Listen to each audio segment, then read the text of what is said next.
What is up, Space Huggers? I am Sheev, and if you love space, sci-fi, and games, then this channel is for you. I also have a podcast where I talk to interesting gamers out there. I also do stream nowadays. Hit that subscribe now to miss out on any space games, Eve echoes, or just pure laugh at Sheev entertainment. I got Benzie here, and we will give you guys a great time. And you can never have too much of a great time, now can you?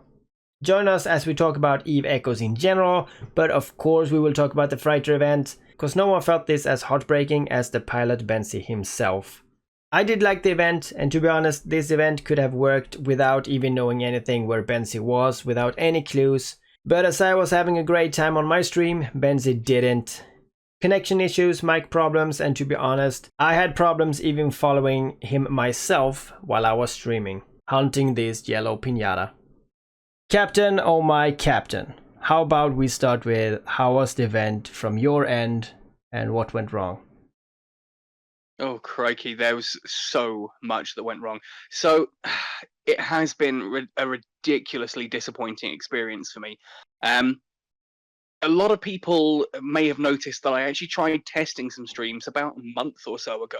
And there was some speculation, this was during the previous freighter raid, there was some speculation that I was going to be the mystery fourth guest.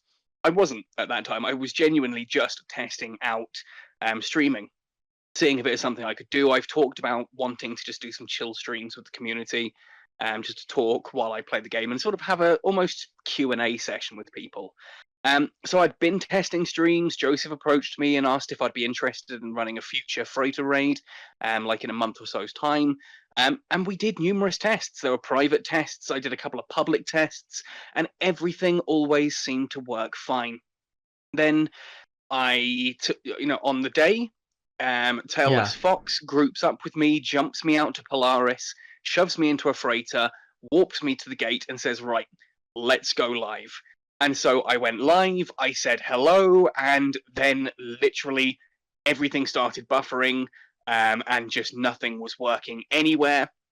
My devices, because obviously I'm trying to do this all from my phone, I had my old Razer Phone 2 in front of me, and that was trying to connect to YouTube so I could see chat. That wouldn't connect. I then took off my phone from the actual internet, from our Wi-Fi, put that onto mobile data, and then the whole stream completely collapsed, and nothing I could do seemed to work. It was a bit of a shamble, if I'm completely honest. I tried resetting the router. I went from mobile data to Wi-Fi. I even actually at one point completely restarted my entire phone. I tried different streaming software. I was heartbroken, genuinely, utterly heartbroken. Why did this happen? Was it, I mean, it was obviously your connection, right? It had to be. Was it because you were streaming and watching at the same time? Could that be it? Or did you have like problem with the weather or like? Every test I'd done involved me monitoring from another device. That's how I know that's how I knew to do that. Yeah. So I would stream on my Asus ROG 3, and I'd have my Razer Phone 2 in my hands off camera, that I could, or nearby, that I could check chat with. Every test worked fine. Now, as I said, when I turned off the router and went across to mobile data, it still didn't work. So the interesting thing with Zimbabwean internet is that our actual Wi-Fi through Zol, Zimbabwe Online, I connect to that router. That router then cables out to a satellite dish on my roof that points at a nearby base station. That same base station, obviously, is used not just for Zol and their internet, but also Econet and Tel1 and all of the other cell phone operators. So all I can think of is that base station went down because our internet, pretty much cacked out on us, and then mobile data wouldn't support it either. Mobile data is normally 4G for me, so the whole thing just seemed to collapse at literally the wrong time. And the frustrating thing about it is it had all day to collapse. It just had to hold out for another hour before collapsing. Yeah, that's true. Yeah. 2 minutes into a stream. We will get into why it's actually not important that it worked. I mean, for you, this was this was pretty much hell. And it was a catastrophic failure because it was something I was really hoping to engage with the community on. Yeah, ultimately the stream was completely unnecessary for the event to run. You could run the entire event without the stream, but yeah, for me it was something that right. It was kind of a proof of concept is what I was trying to do with this stream, and just it didn't work. It really didn't work. Yeah, and on top of this, your mic was acting up too. And you have the same mic here, and we will see if during this chit chat that we have, if your mic is acting up, I would tell you. And if someone in the comments know why this is doing this, then please help us out. But yeah, like your mic is peaking. It's like you're screaming at times or something. I don't know. It's a weird sound, metallic sound. I don't know. I'm not entirely certain what's going on. I mean, there's a part I know from having recorded podcasts in the past. I used to do a Command and Conquer Rivals podcast, and that was done using just literally a headset, headphones with an inline mic. And sometimes the quality of my internet would cause that, like because it's being recorded on Discord. If my internet drops in speed, then the quality drops with it. The issue I was having with the mic is this is a Shure MV88 Plus mic. It's designed for working with mobile devices. It's a C-type USB connector, and it's got a couple of apps with it, like I think it's called the Shure Motive app that you can open up and you can fiddle with the settings. So I can open it up, I can fiddle with the settings, and I can record sound files in that app, or I can record video, like face cam and using the phone camera and things like that. And the quality is absolutely incredible. Like, it's blown me away how bloody good this thing is. The trouble is, when I swap to something like Discord or to my screen recorder, it doesn't always seem to carry across those settings. And yesterday during the stream, again, I did a quick test with Tailless Fox before it started, and everything sounded perfect. Then once I got into the stream, it sounded like I was in some kind of, drain pipe or sewer system. Oh, yeah. I actually, once the stream collapsed, I thought, right, okay, well, let's see if we can make the best out of this at the very least. And I opened up my screen recorder, and I did a voiceover of what was happening. Fine. When I played that back, the quality was somehow even worse. So I'm not sure what's going on there. I'm really struggling with this, in fairness. But we'll see. I've emailed Shure. Maybe it's something I'm doing wrong on this end. Yeah, I don't know. So far, your sound has been very good. So there is. I hope it holds. Yeah, we'll see. And I kind of hope it doesn't. So we see what it is like, so that some viewers maybe know what it is. Yeah. It's Shure. Shure is a microphone that I've used a lot throughout, a microphone company I've used a lot throughout like my life. I studied music technology in school, and we used like Shure mics almost exclusively there. I've roadied for a couple of bands through sort of my university and teen life. And again, I know my way around a microphone setup. So either I'm forgetting something really, really obvious, or I just haven't figured out how this particular setup actually works. So I don't know. I'm not an audio engineer. I've got experience with it, sort of thing. Yeah, neither am I. And my mic died on me like a week ago now, and I have a new one. And I'm actually not sure if this is too loud. I have not. Hold on, let me try this. I have not get used to the distance from this one, but I do check all types of like how to set up a mic. I look at like 10, and then I make something in between everything. Hopefully it's good. But yeah, it's unfortunate that your mic is doing what it does. But so to carry on to my other questions, I would just say that I would assume that Demon XL's stream will be a lot better. But I mean, as I said, you don't actually need to stream it. I mean, you would stream it because it's fun to watch, of course, for your fans. But what can he possibly say? I mean, if he say jump into Achilles gate, I mean, I did not see an Achilles gate. I saw different type of gates than most other people did. So even if you would say Achilles, I would be like, yeah, I don't have it. I have demon and I have like Peiki, and so I'm not sure how that would work. But that was kind of the point. Hellas Fox sat myself and Damon Zell down in a chat on Friday. Okay. We sat in a Discord chat and just talked about how this was all going to work. And I said to him, look, I would like to do a primer video for this to release on Saturday morning. How much of this can I reveal? He said you can reveal all of it. It's been explicitly designed so that even if you tell people, oh, I'm sitting in Minotaur room, there's nothing they can do with that information. They've still got to find a gate that gets them into the Knossos Labyrinth. And that gate brings them into one of the, I think there were 54 gates spread across New Eden. Yeah. And if I remember rightly, those 54 gates are only literally, I think, 7 entryways.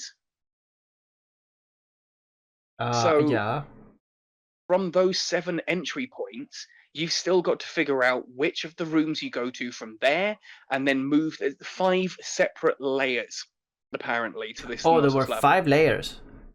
The map that I showed in that video is a very simplified version that shows 1 layer.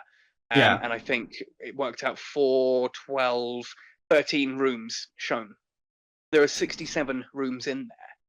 How long did it take for the first guy to find you? 9 minutes. Took 9 minutes? Holy, what? 9 minutes. Hold on. What did I do? The stream collapsed in the first minute.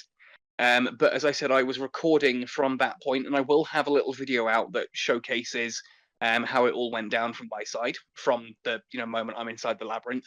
Yeah, all About 9 minutes in, a Condor 2 arrived. What's going on here? Something like Admiral Lee, someone or other. Just a Condor 2, not a Condor 2 Interceptor.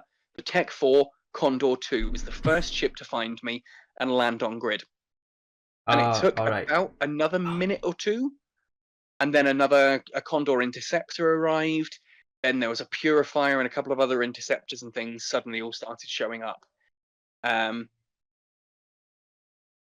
9 minutes? So, okay, I watched your stream and it was buffering all the time, and I had to, F5, reloading it. But the problem was that I did reload on where I was watching before.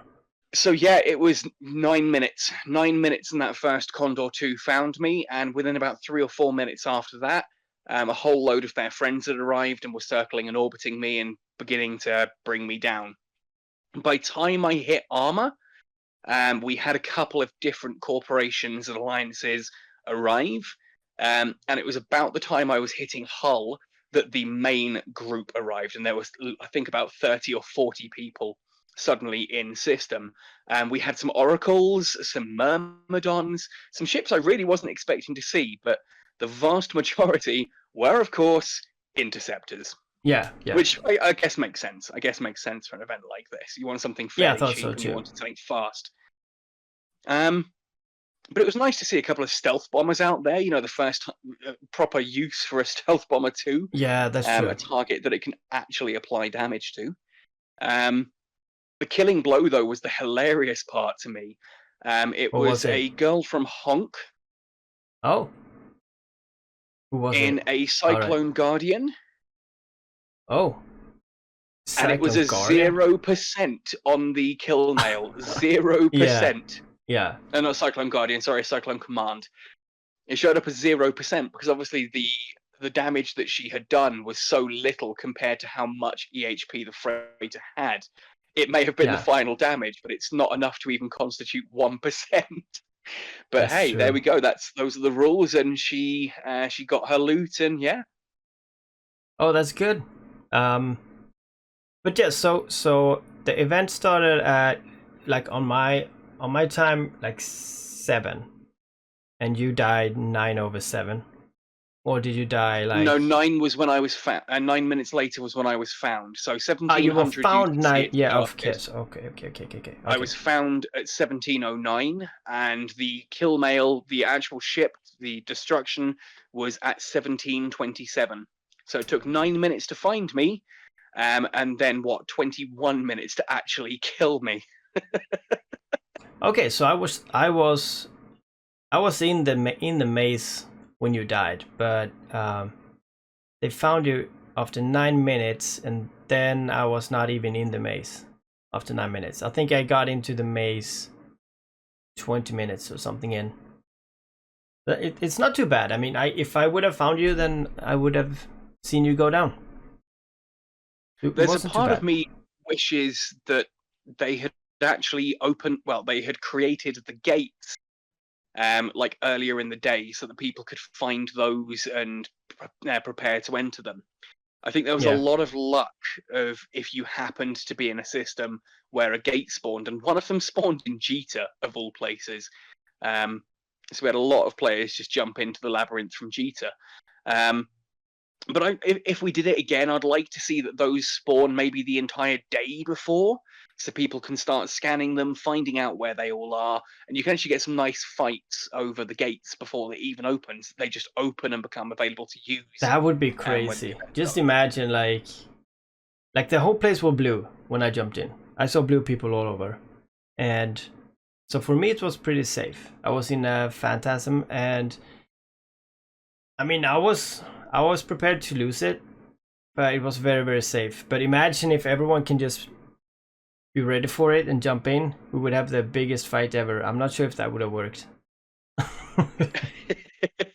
That's exactly what happened to a group of Void pilots, I heard. They found a gate, they jumped into a room, and on arrival in that room, there was already a fleet of Greys sitting in there from a completely separate system. And so the fight started out there for them.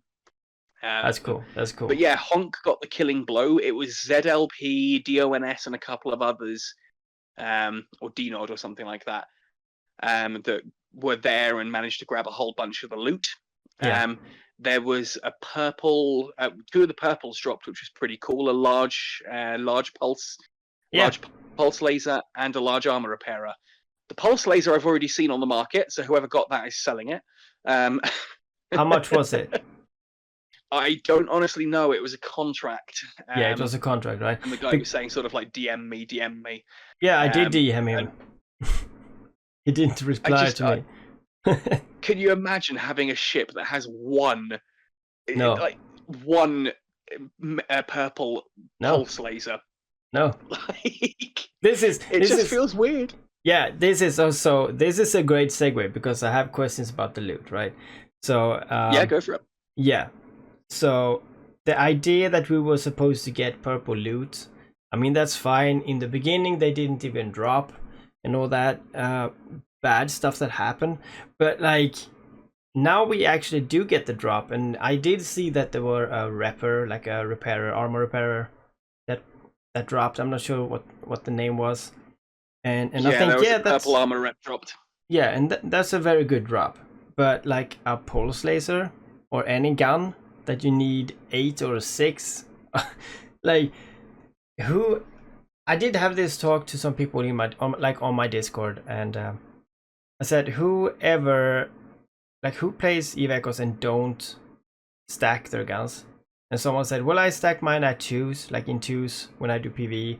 And sure. Yeah, there's definitely a reason to stack them, like bit by bit, but never just one at a time. God, who has the screen for that? Yeah, you don't. and I mean, like, let's say you have 8 guns, and one of them is a purple one, a named one, an officer one. That DPS is not gonna help. So it's just for show right now, and we need to have a lot of these fighter events or other events to actually gather up those pulse lasers. So there's a big part of me that sits. Yeah, we should have had resistance plates, shield armor drops, which we had, damage mods, maybe stuff that you can have one of, and then that would have been very like good price for it. Now I would assume, like, I would buy it if that guy would have sold it to me for maybe 2 billion. But I mean, it's worth a lot more, but I can't use it in I don't know how long, like a year. So yeah, Yeah, I don't It's really kind like of the that, point. but Can yeah. you imagine having an apocalypse striker, 8 high slots, 7 of them are, like C-type or Corpum B-type C maybe. types. A B-type Yeah, maybe. Yeah. Corpum C types, Corpum B types, and then you've Yeah. got 1 that is this purple loot. It means that when you Yeah. are like looking at your things, you're stacked as a 7 and a 1. Yes. I just can't imagine that.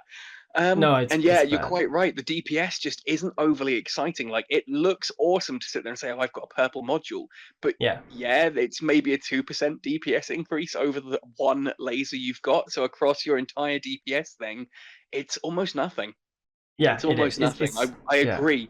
I'd have liked to have seen things like resistances, reppers, um, heck, even things if they wanted to go for armor and laser and things, because obviously I'm in an Amar freighter. There was a Yeah. definite sort of a Marian theme through the loot. I would have Yeah. liked to have seen things like things, heck, we know from the game files there are other types of like Nosferatu or Neutralizer in the files. Those could be cool That ones would to be have. very good. That would But be very good. definitely more of the like armor reppers, the armor resistances, heck, even a heat sink would be a Yeah, yeah, pretty heat cool one sinks. to have. Heat sinks would be great.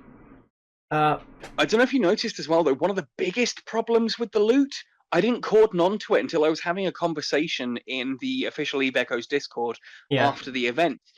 Um, and it was Duke, of all people, who pointed it out to me. There were so many rigs inside that freighter, Yeah, there was a lot of rigs. I did and scan there were through it. nanocores, and Yeah, those nanocores, I don't saw it. drop. Yeah. Yeah, they didn't drop. Yeah. They never drop. Yeah, I don't know. Like, So what? Yeah. What was the value? that freighter when I undocked it was about 14 billion ISK in total value. And that But is not accurate of that value. loot, none of those rigs and none of those nanocores even have a possibility of drop. It is a 0% drop chance. That freighter just gets destroyed. All of those rigs and the nanocores go with it. Now, I don't believe, I'm not going to, I don't pay into this idea that NetEase knew that and they were just padding it out. There's no reason for them. There's no reason for them to just pad it out. If they say there's 10 billion ISK of loot, they want to put 10 billion ISK of loot in there. They know it's going to be random what does and doesn't drop. I Yeah. don't think they intended to put stuff that doesn't drop. I think ultimately Tailless Fox or whoever put the loot together just went, oh, it's an Amar freighter, let's fill it with a load of really cool loot and all this kind of thing. And I think they possibly weren't fully aware of how those loot rules work. I wasn't. I genuinely wasn't aware that rigs in your cargo hold I will did not never know. drop. No, I didn't know it. I didn't know it. This was news for me right now. But I went through the loot table, and sure enough, looking at the kill mail, there were tons of rigs, and not a single one of them dropped. The blueprints dropped, but not the actual rigs. And all 3 of the nanocores that were inside there, none of those dropped. So I think in possibility, it's just whoever did the loot isn't aware that those things don't actually drop out of a cargo hold. Yeah, it's like we said before. They do things just they kind of just mash some ideas together and be like, okay, this is a good idea, so okay, we do this and we do this and we open it here, and okay, we need loot too, so just give them some cool loot and some purple and nothing more. Back when I used to work for Games Workshop, of all people, they used to have what they call the rule of cool, which was that you as a store manager, if someone comes in and says, I want to do this, you think, Yeah. will it be cool? And you go, yeah, sure, let's do it. But one of the managers' meetings I went to, someone actually said, hang on, the rule of cool is all very well and good until it doesn't work. Yeah. And I think that's what we have here. They kind of went, oh, this will be cool and that'll be cool, and just didn't think that it doesn't actually hold together quite like that when you when you actually perform it. Yeah. So I think we've learned a lot of lessons from the last freighter raid. I was involved on the back end of those, the ones where they had non-Eve Echoes streamers involved. I was involved in the back end of that as a tutor, as someone there to help those streamers if they needed advice and tips and tricks. And ultimately, it meant I stayed up until like 3 o'clock in the morning, 3 nights in a row, and didn't actually do anything. Like, none of those streamers asked for help, and when things started breaking down, there was no help I could give them. Like when Bless Him Hawk's Nest started going through all the different skills and stuff, and I'm sitting there going, dude, don't. He's not watching Discord anymore. So we learned a lot from that. Yeah. And NetEase definitely listened to that feedback. They took it away from the, just randomly somewhere in New Eden and dropped it into its own really cool, unique labyrinth. Yeah, that was very good. I like it. And as you mentioned earlier, it means ultimately there was no real need for the stream this time around. We had a stream before because the streamer was giving hints. Yeah. And also that streamer was ultimately advertising to his audience that, hey, here's this game that I don't normally play. Why don't you check it out? Whereas I don't think anyone tuning in from my stream had any, I don't think any of the people tuning in from my stream didn't know what Eve Echoes was. I don't think anyone who obviously tuned into my stream having found it through the notifications in game didn't know what Eve Echoes was. This was an event for the community by the community. So and with it's not an advert. I thought about it when you announced it a couple of days ago, and I was thinking like, well, the main idea with this event is not for us to get items. The main idea is to get more people joining Eve Echoes. And even like the good part, we talked about this I'm not sure really how long ago now, but we talked about why don't people who are skilled in the game fly the freighters, right? And that was all well and good, but the problem is that we only stream to people who already play it. So what they should have done is have a guy who have a lot of followers to stream the game together with one of us, right? For example, you. So you could sit on a Discord with him and you guide him through Eve, like a New Eden, in a stealthy ship or something else that can't be tracked, and you tell him about everything, and in the at the end you enter, like, for example, a Gnosis labyrinth, and there is where you're going to die. That would have been a great way to communicate to a lot more people about this game through a streamer. I think one of the ideas that was bounced around a lot is similar to that. And it was the idea of having someone like Hawk's Nest and the OJ and all that, these other streamers from outside of Eve Echoes, having them pilot the freighter and sit there and talk to their community whilst someone else sits in Discord, is audible on stream as a fleet commander. Yeah. And that other person is commanding a defense fleet around them. So you've got a whole group of players. Like, imagine if, like, last night, I'd been in that freighter and a whole load of Void's best PvPers had been flying around me in whatever ships they fancied, and they were acting as a defense fleet.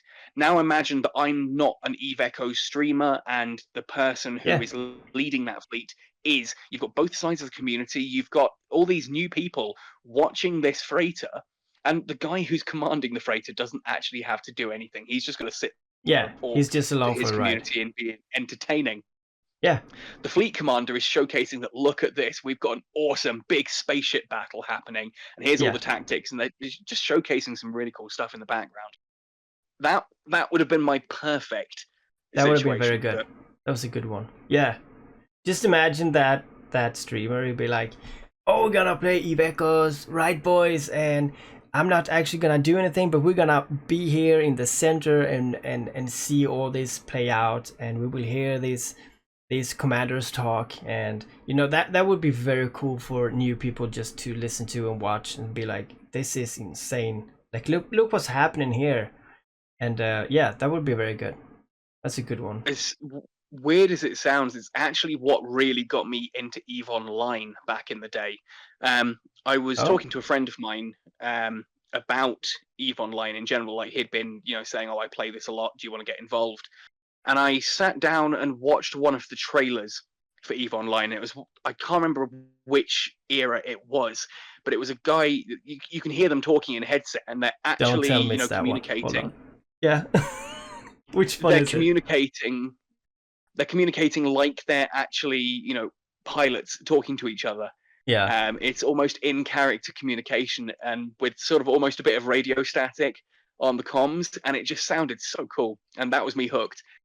Just All right. hearing this fleet commanding. So yeah, stuff like that I think could be a lot of fun. And whilst I don't think I will be like heading any stream anytime soon, after yesterday, Yeah. I think that we learned a lot from the first event, and I think we've learned a lot again from this event. And now the trick is finding a way to, as you say, combine those two into a really Yeah. cool event that takes the best out of both and gives something to Yeah. the community whilst also showcasing to a whole bunch of new players. I think so. Today we're gonna have Demon XL flying the fighter, and it's pretty much scan it down and find him. You don't actually need him, so it doesn't destroy the event. The event is pretty cool, I think so. It's just that we do not get more people joining Eve Echoes this way. But as you say, for the future, you could argue there's retention involved, though. It keeps people around. Yes, yeah, sure. It's content for us, right? Yeah. But not for new players. Yeah, it doesn't grow the game. It just hopefully helps some people stick around, do something pretty cool, and just showcase what we can do. Yeah. So I said when I streamed yesterday and was hunting you, I said, because I thought I was going to be able to make this one with Demon XL, but I can't because it will be too late. But I said in the stream, I said, if I can, wouldn't it be fucking amazing if I got myself a fighter and jump in? And people be like, I found him! Oh no, it's just Sheev. Oh man. That would be fucking hilarious. But yeah. There were some people genuinely hoping that perhaps this might be a way for them to reveal the carriers and capitals.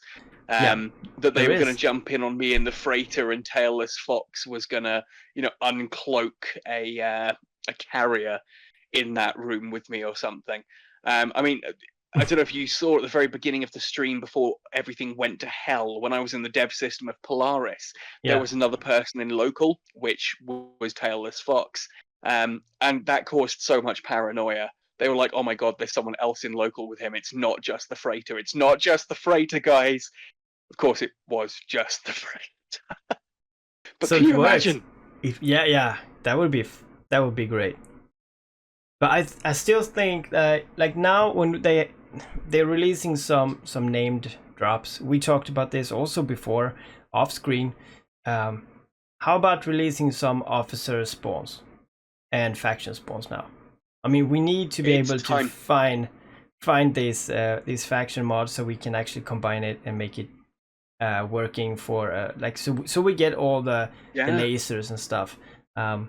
It's not hard, and I still think that the faction could be like a rare spawn in encounters and stories, and of course in Dead Space and Needless Space. But the officers should actually be nullsec spawns, and they should be dreadnoughts in carriers. Yeah, so like absolutely. When you see that carrier, damn. We talked about this briefly last time you and I sat down for one of these chit chats. Yeah. And I still think it would be amazing. I say that we need to fill in the missing loot now. The fact that we've still got things like the Dread Gurustus and Shadow Serpentis that don't really appear now. Yeah. They just need to get these out there, because what are we going to do? We're all running around in C-type already. Yeah. There's no point not putting it in now. Like, what, are you going to do some crazy event that announces that you're getting meta level 6 and meta level 7 modules when the meta level 8 modules are like less than $1 million SK market? Yeah.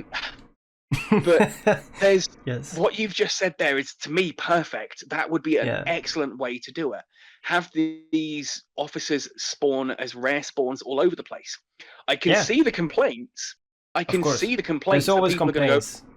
Oh, it's nullsec only. That's not fair to us high-sec folk. And it's like, well, yes, if you only want to engage for the quarter of the game, then you should only be getting quarter of the loot. I've got nothing against people wanting to spend their life in high-sec. Just, you can't expect to have everything that the game offers when you won't engage with most of what the game is, giving you as a playstyle. They If you could, stick to high sec, yeah, they could you argue for only the same get high sec thing. loot. They could argue for the same thing and saying we cannot have our own stations because it's only in no-sec. That's pretty much the same thing. Yeah, exactly. And people did complain about that. Yeah, People complained when they announced that always. outposts were only anchorable in 0.2 or lower. But and it's the same yeah. then. Oh, but what happens if I'm in a storyline and the officer spawns there? I could lose my ship. Same way with scanning. And all I can sit there and say is, I can see these complaints, and I kind of have to laugh at them. Because people want challenging content, and then when challenging content's added, they get angry at it. Anyway, I'm getting theoretically complaints here. I think that would be an awesome system. I think that is an incredible idea you have there, and it does need to happen. It does need to happen, and we need it yesterday. It's like we have been playing now for a year, and if C-type would have been as rare as it should be, I feel. Maybe it's rare enough, but we are just having too much free time. I don't think it is. Yeah, but like, for example, if we had less time farming, we would have less C-type.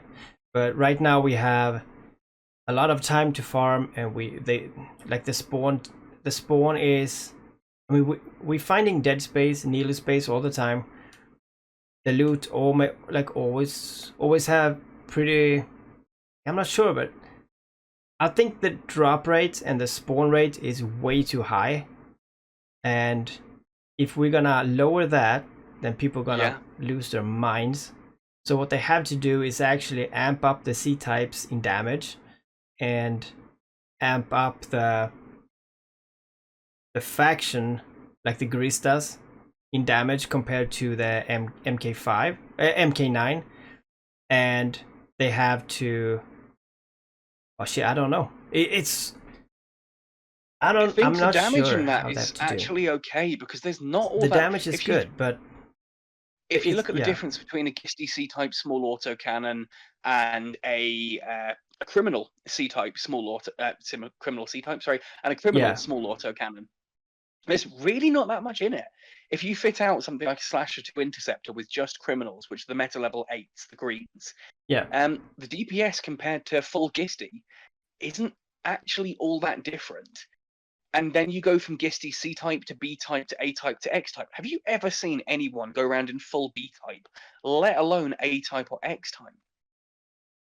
No, of course not. Because it's way too expensive and there's no real upgrade. Yeah. I think you're onto something. When you say I couldn't just phrase it right. that C-type loot should be rarer. The problem is we've been. I don't know if you remember when the game first launched, there were all those bugs, like you could go into a dead space anomaly with Condor 2 or a Slasher 2 and just orbit the marker at like 245 kilometers or whatever. In the beginning, Rats would just chase that and never catch it. And then you bring in a second ship and just blap everything because the rats wouldn't change their target. They despawned, right? Yeah. And didn't didn't even despawn, they just would keep chasing the Condor endlessly and just ignore they the despawned and went. That's blapping. Yeah, they despawned and went back to their starting point, right? Or am I? Not originally, no. Oh, okay, yeah, okay. The original bug was that you could put a Condor or a Slasher or something going at ridiculous speeds in a 100 orbit or whatever around the center point, and the rats would never change target from that. They would never hit that target, and they'd constantly be chasing it. You then just drop in a battle cruiser or even a cruiser. At 0 and just pick your targets off one by one. It meant we could almost solo dead spaces early on, and there was a massive amount of dead space loot flooded the market at that point. Then it's just never really gone away. Yeah, that dead space loot has never really gone away, and I think you could probably make it rarer if you then added like the Dread Guristus and the Shadow Serpentis and that, because like this week I've done a lot of ratting. I've recently picked up a couple of battleships and I've been trying things like that, even solo ratting.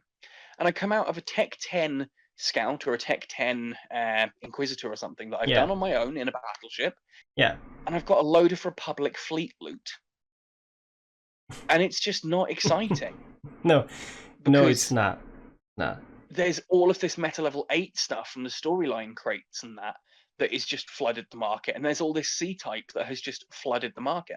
So I think if you added more loot into the middle, that's better than the Republic Fleet, the Shadow Serpentis, Dread Callistus, but you made the C types and that rarer, yeah, it's a nerf to every ship in the game theoretically. Yeah. But I think that could work.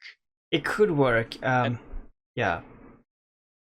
And as for like B type, A type, and X type, well, again, once you've seen the costs involved, let alone the risk, because it's not just a case of, upgrading it and it costing a lot. Once you've got a load of, if you want to make an A type, there is a chance that you lose your B type. And that means that if you want to make an X type, there's a chance that you lose the A type that cost you billions. Yeah, and this is why lowering the drop rate not only will make people really pissed off, because okay, so we get all this loot that costs nothing, and now we get half that or a third of that. It also enables, if like the way you build B type today is just fucking bonkers. Like, it's also boring. Let's be honest. It's boring, and it's weird. I mean, the success rate at 35%, 30%. I don't know. It's just weird, and I would suggest now, if Netis is watching this, how about instead of putting all the materials to make a B type from one C type, you make it so that you have like 10 C types or 15 C types to make a B type. That way we can have the same drop rate, but we still will get it away from market. You will still eat up all the market to make a B type. And the drop rate and the success can be 80% or 90%. I don't know. Like if you have 80%, 90%, it's still, I think it's bad. It should be like you take 10 of this and you make a B type, and then you take 10 of B type and you make a C type, and that's 100 C types away from the market right away. You make an X type, that's 1,000. That's the best way. You can even make it completely scalable up to 100%. So yeah, you're I think saying so, 10 C types make a B type at 50%. Make it 20 C types, make a B type at 100%. Oh yeah, that's even better. And then we get the prices up, and then we can have the grist items. Because to fill in that link. In EVE Online, like, if you think about it in a bigger way, casual players should be able to go into nullsec and farm anomalies on their own. A bit scary, but they should be able to, and if they do, they should be able to get a piece of loot. And if we talk about EVE Online, how they set that up, I used to fly like a Tengu. It was a cloaky cruiser, and I went into. I love Tengu. Yeah, I even had a corporation that we only hunted like faction and officers, but we went into other people's space, and we just cleared rats. We waited for a spawn, or we found a spawn in a belt or whatever, and one normal faction spawn could like drop, for example, an invulnerability field, and that is our equal to adaptive resistance plate. Yep. And that one, when you got that one, it was like, yeah, it's money. Now we're talking, and we should have the same thing with C types here. That if the C types cost, like, let's say damage mods, let's say they would have been 10 million each in a real value, then if you get a faction one like a Garista, no, the Garista will not drop that, so a Blood Raider one, then that would maybe be, I don't know, 1 to 2 million, I don't know. And if you get the adaptive, that would be very rare, like a C type or a, let's say C type from a normal anomaly. That would be like, I don't know, 100, 200 million. And that would actually make people go out to nullsec, even if they don't have a corporation. They can do it. They can be their own, like, what do you call it? Solo. Han Solo player. and I mean, yeah, that would be great. That's an excellent idea. I've just bought a GIST C-type adaptive invulnerability field off the market today, and it was 1.5 million. Yeah, I mean, it's nothing. It's literally nothing. It's worthless. Yeah, and one of the top pieces of loot in the game, and it's absolutely worthless. And it's not exactly like it's a piece of loot that nobody wants. Like, I get the idea of something like a like the drone control computer, that being worthless because no one wants them. But something like an adaptive invulnerability field, everyone wants these, yet they are ridiculously cheap. So imagine if they make it so that if you take 10 C-type, you can make a B-type. And as you say, at 50% or 60, okay, 50%.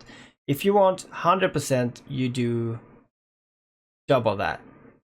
Let's say that. Yeah. Yeah. So that means you will pay 30 million today to make a B-type adaptive. Imagine that in 2 months. The adaptive C-type will not be 1.5 million, and they will be maybe 10, 15, 20, and we will have the same scalability in value. For example, like 20. Oh shit! Now I'm starting to calculate here, but what would that be? What would that be? I get what you mean. Yeah, it would be so much better. If you did it 100%, you're going to need 20 of them to make this the For example, B-type. yeah. Then you're going to need 20 B-types. That's now 20 times 20, which is what, 400? So that's 400 C-types required to make a single A-type. Yeah, and then you have the X-type. And then when to get that to X-type, it's now 8,000? Yeah, I mean, it's bonkers, but it works. And the reason I was laughing when you were discussing this is because when they announced B-types, A-types, and X-types, I've got this on video. You can go back to the video where they announced this. That's how I thought it was going to work. I was so disappointed when I found out that's not how it works, because that to me is just such it's such an obvious system to me. I mean, I'm sure someone listening to this is going to sit there and go, oh, come on, Sheev, come on, Benzie, what the hell are you talking about? Of course they are. You've clearly miscalculated. This makes no sense. That makes no sense. But I don't know, to me, that would be awesome. You could even, at that same time, as I said, you could nerf the drop rate whilst giving us Serpentis and Gurstus and Sancha and all that loot in there as well. I genuinely, I've always found it a little bit weird that it is so easy to fit a ship completely with dead space loot. It seems so weird to me. Like, if you consider other MMORPGs, the equivalent we're looking at in something like Final Fantasy XIV or World of Warcraft, if you're running around in full Gisty C-type, full C-type gear, I keep saying Gisty. If you're running around in full C-type gear, that's the equivalent of running around in full raid gear. And how easy is raid gear to get in other games? It's not. Yeah, it's supposed to be the pinnacle of the achievement.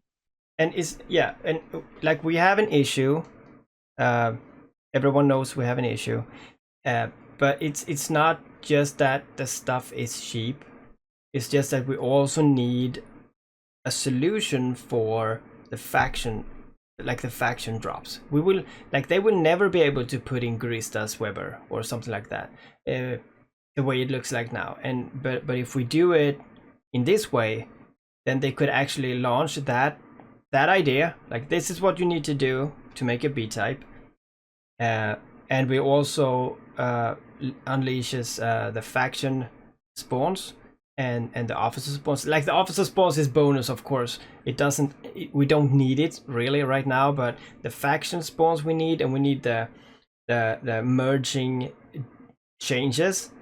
And when we do that, we don't only change the values and the drop rates and we get more stuff, we also make people want to go out in space and find this stuff. And that's important. Absolutely. And in a game like Eve, that's important, that you're driving people to try new things and to go out there and actually have an adventure. I really like that as an idea. I really like that as an idea, Sheev. And honestly, yeah, this is the kind of thing that I like to throw at the devs from time to time, just to chuck it under their nose and go, why aren't you doing this? Yeah, that's true. But then we will have a problem. Or correct me if I'm wrong. We have items now that we use to merge items, right? When you, like what I thought in the beginning, as you said, we will use C-type to make B-type. We will reprocess C-type gear to get items that we can then use to make B-type gear. I thought pretty much, okay, so we reprocess 10 of this and we'll make a B-type, or 20, but we only need to reprocess something else and to get the gear, as long as it's the same region, and then you need one C-type. That's all you need. Yeah.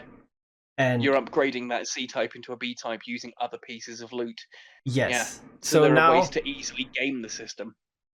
We will now have the Gurista loot, like the Gurista, what is that called? Like the Gurista items, small, medium, large, and Gurista blood raider. You know what is that called?